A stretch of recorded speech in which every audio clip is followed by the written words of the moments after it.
احباب محبت، اللہ تعالیٰ کے ہاں 4 مہینے جو ہیں وہ حرمت والے ہیں، اور جب سے کائنات بنی ہے 12 مہینے ہیں، اور ان میں 4 مہینے جو ہیں وہ حرمت والے ہیں۔ 4 مہینوں میں جو 3 مہینے ہیں وہ آپس میں ملے ہوئے ہیں، یعنی ذی القعد، ذی الحج اور محرم، یہ 3 مہینے آپس میں ملے ہوئے ہیں۔ اور چوتھا فرمایا گیا جماعت الاخری اور شعبان کے درمیان کا مہینہ، یعنی رجب المرجب کا یہ مبارک مہینہ ہے جو اللہ کے ہاں حرمت والا ہے۔ اور قرآن عظیم الشان میں فرمایا کہ ان 4 مہینوں میں تم اپنی جانوں پر ظلم نہ کرو، یعنی گناہ نہ کرو۔ حضرت ابن عباس فرماتے ہیں اس سے مراد قطعاً یہ نہیں ہے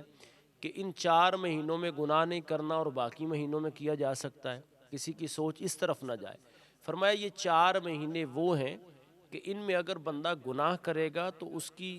سزا جو ہے وہ زیادہ ہے، کیونکہ یہ اللہ کے ہاں حرمت والے مہینے ہیں۔ اور ان 4 مہینوں کا احترام کرنا، ان میں عبادات کو زیادہ کرنا، یہ اہل ایمان کو ایک سوچ دی گئی جو نبی رحمت صلی اللہ تعالی وسلم کی ذات پاک نے دی۔ حضرت ابن عباس فرماتے کہ ویسے تو سارا سال ہی گناہوں سے بچنے کی کوشش کرنا، لیکن ان 4 مہینوں میں اہتماماً گناہوں سے بچنا، کہ اگر اس مہینے کے اندر نیکی کا ثواب اور اجر زیادہ ہے، اسی طرح گناہ کی سزا بھی زیادہ ہے۔ تو اس لیے ان مہینوں کی حرمت، اور پھر نبی رحمت صلی اللہ تعالی وسلم کی ذات پاک، تاجدار عرب و عجم، میرے آقا و مولا صلی اللہ تعالی وسلم نے کیا ارشاد فرمایا؟ حضور نبی رحمت فرماتے کہ رجب جو ہے یہ اللہ کا مہینہ ہے۔ سبحان اللہ! ویسے تو ہر چیز کو اللہ تعالیٰ کی ذات سے نسبت ہے، لیکن خاص کر جو رجب کا مہینہ ہے، فرمایا یہ رجب اللہ کا مہینہ ہے، اور شعبان میرا مہینہ ہے، اور رمضان میری امت کا مہینہ ہے۔ اور دوسری جگہ مثال دے کے سمجھایا گیا کہ رجب جو ہے یہ بیج بونے کا مہینہ ہے، اور شعبان اس بیج کو پانی دینے کا مہینہ ہے، اور رمضان اس کی فصل کاٹنے کا مہینہ ہے۔ اب جس شخص نے، جس کسان نے اپنی زمین کے اندر بیج ہی نہیں بویا ہوگا، یعنی جب موسم بہار ہو یا جس موسم میں بیج بونے کا موسم ہو، جو کسان حضرات ہیں انہیں پتہ ہوتا ہے کہ گندم کاشت کرنے کا وقت کون سا ہے، اسی طرح چاول کا جو ہے موسم یہ کون سا ہے، یا گنے کا موسم کون سا ہے، یا دیگر جو اپنے اپنے معاملات کو دیکھنے والے ہیں، یعنی کھیتوں میں کام کرنے والے ہیں کسان حضرات، وہ جانتے ہیں کہ کس کام کے لیے کون سا موسم جو ہے یہ موزوں ہے۔ اسی طرح حضور رحمت کائنات صلی اللہ علیہ وسلم نے اہل ایمان کو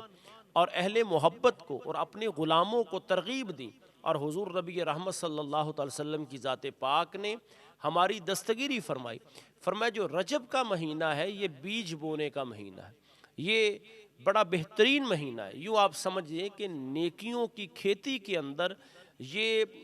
وہ موسم بہار کا مہینہ ہے کہ جو بھی بیج لگاؤ گے اور شعبان میں اس کو تم پانی دیتے رہو گے تو رمضان میں اس کھیتی سے تم کاشت کر سکتے ہو، یعنی اس کھیتی سے اپنی فصل کو کاٹ سکتے۔ تو رجب کے اندر اگر کسی شخص نے، کسی کسان نے بیج بونے کے موسم میں بیج ہی نہ بویا تو وہ پانی کس کو دے گا؟ اور اگر پانی بھی نہ دیا تو پھر فصل کیسی وہ کاٹے گا؟ تو اس لیے یہ مبارک مہینہ جس نے ہم پر طلوع فرمایا ہے، نبی رحمت صلی اللہ علیہ وسلم کی ذات پاک نے اس مبارک مہینے کے اندر روزوں کا بھی اہتمام فرمایا، بلکہ سرکار دو عالم صلی اللہ علیہ وسلم نے فرمایا کہ جو اس کے پہلے دن کا یعنی روزہ رکھے گا اللہ تعالیٰ اس کو 1 سال کے روزے کا ثواب عطا فرمائے گا، اور جو دوسری تاریخ کا روزہ رکھے گا یعنی رجب کی تاریخ کے دوسری دن کا روزہ رکھے گا اللہ تعالیٰ اس کو 2 سال کے روزوں کا ثواب دے گا، اور جو تیسرے دن کا روزہ رکھے گا اللہ تعالیٰ اس کو 1 سال کے روزوں کا ثواب عطا فرمائے گا۔ تو یہ مبارک مہینہ الحمدللہ رب العالمین ہم پر طلوع ہوا، اس کی قدر کرنا، اس کی حرمت کو بجا لانا، اس کا احترام کرنا، اس میں نیکی کو کثرت سے کرنا، اور اس میں یہ بھی کہتا جاؤں کہ اس میں درود پاک کی کثرت کرنا، حضور رحمت کائنات جان عالم صلی اللہ تعالی وسلم کی ذات پاک پر کثرت سے درود و سلام پڑھنا،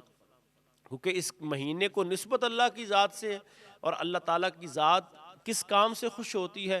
اللہ چاہتا ہے کہ میرے محبوب کا ذکر ہو، اور محبوب چاہتے ہیں کہ اللہ کا ذکر ہو۔ تو اس مبارک مہینے کے اندر نبی رحمت صلی اللہ تعالی وسلم کی ذات پاک پر درود و سلام کی کثرت کرنا، اور پھر یہ مبارک مہینہ حضرت مولا کائنات کرم اللہ وجہ الکریم کی ولادت کا مہینہ بھی ہے۔ اس ماہ مبارک کے اندر نبی پاک علیہ الصلوۃ والسلام نے سفر معراج بھی فرمایا۔ سو بہت سارے اور بھی پاکیزہ ہستیوں کے، کسی کی ولادت کا دن ہے، کسی کے وصال کا دن ہے، تو اس لیے اس مبارک مہینے کی قدر کرنا، اس کا احترام کرنا بحیثیت مسلمان ہم سب پر ضروری ہے۔ میں دعا گو ہوں کہ اللہ تعالی ہمیں اس ماہ مبارک کی عزت اور احترام کرنے کی توفیق عطا فرمائے، اور ہمیں کثرت سے اس ماہ مبارک میں روزے رکھنے کی توفیق عطا فرمائے۔